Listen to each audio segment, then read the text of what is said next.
ඔයා අද දවස පුරාම රැකියාවට ගිහින් නැත්නම් ව්‍යාපාරික වැඩ කටයුතු කරලා ගොඩක් මහන්සි වෙන්නේද ගෙදර ආවේ? හැමෝම නිදා ගන්න කලින් පොඩ්ඩක් හිතන්න. ඔයත් දවසම මහන්සි වෙලා රැට ඇඳට ගිය ගමන් ෆෝන් එක ඔබ ඉන්න මහත්තයෙක්ද? එහෙමත් නැත්නම් ටීවී එක දාගෙන නිදා ගන්නවද? පොඩ්ඩක් ඉන්න. ඔයා දවස පුරාම එළිය වැඩ කරනකොට ඔයාගේ බිරිඳ දවස පුරාම බලාගෙන හිටියේ ඔයා ගෙදර ඇවිල්ලා ඇඳට නිදා ගන්න එනකල් වෙන්න පුළුවන්.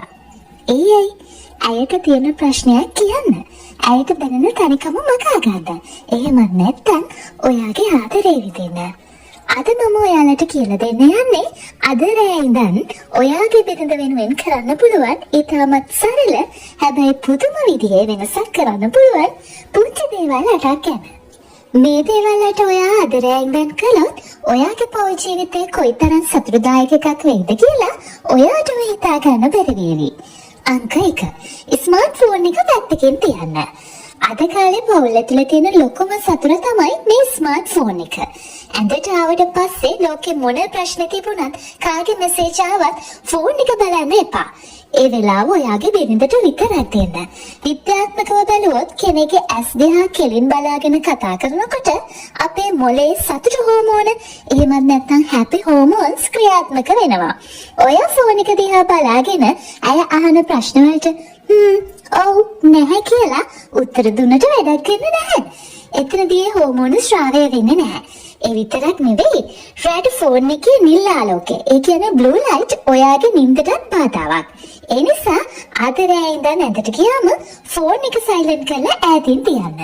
අංක 2. අයට වතුර වීදුරුවක් අරන් යන්න. මේක ඉතාමත් පොඩි දෙයක් වගේ පෙනුනට මේකෙන් දෙන පණිවිඩය ගොඩාක් බලවත්. මම ඔයා ගැන හොයලා බලනවා කියන එක ඔප්පු කරන්න තියෙන හොඳම ක්‍රමයක් තමයි මේක. ඇය ඉල්ලන්න කලින් ඔයා වතුර වීදුරුවක් ඇඳ ළඟට අරන් ගිහින් දෙන එකෙන් ඇයට ලොකු ආරක්ෂාවක් සහ වටිනාකමක් දැනෙනවා. විශේෂයෙන්ම බිරිඳ ගොඩක් මහන්සි පාටයි නම් මම ඔයාට රහසක් කියන්නම්. පිටි හැඳි දෙකක් සීනි හැඳි දෙකක් දාලා හොඳ රස්නෙට තද කහට එකතු කරලා යාරේ දාලා කිරි තේ එකක් හදලා දීලා බලන්න. ඒ වෙලාවට ඇයට ඔයාගෙන දෙන ආඩම්බරේ වචනයෙන් විස්තර කරන්න බෑ. අංක 3. අද දවස කොහොමද කියලා අහන්න. ගොඩක් පිරිමි කරන වැරද්දක් තමයි බිරිඳ ප්‍රශ්නයක් කිව්වම ඒකට විසඳුම් දෙන්න හදන එක. හැබැයි මතක තියාගන්න කාන්තාවන් හැමතිස්සෙම විසඳුම් බලාපොරොත්තු වෙන්නේ නැහැ.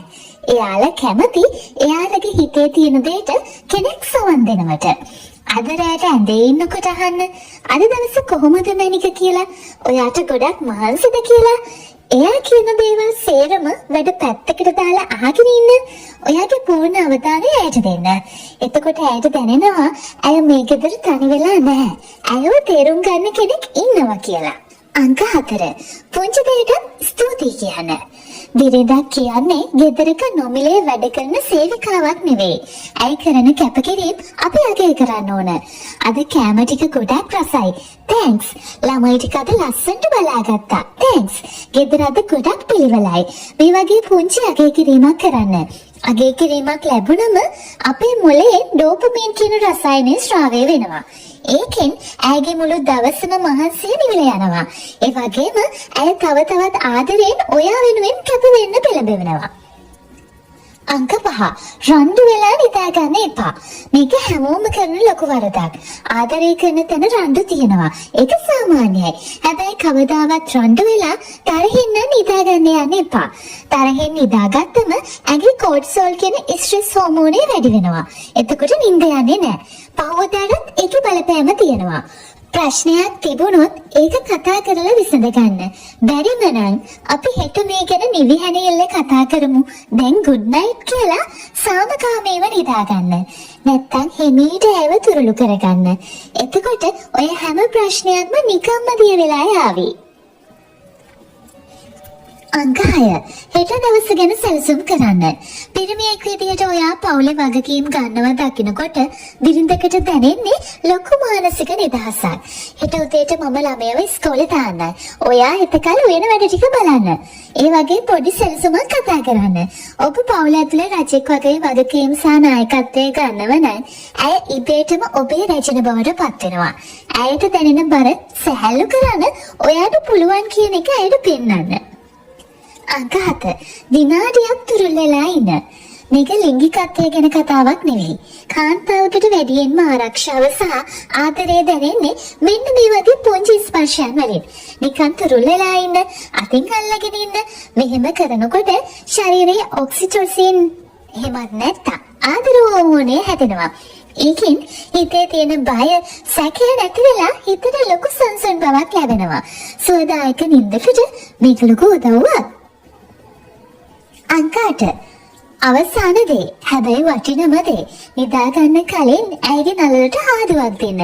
වචන 1000කින් කියන්න බැරි ආදරයක්, ගෞරවයක් ඒ හාදුවක තියෙනවා.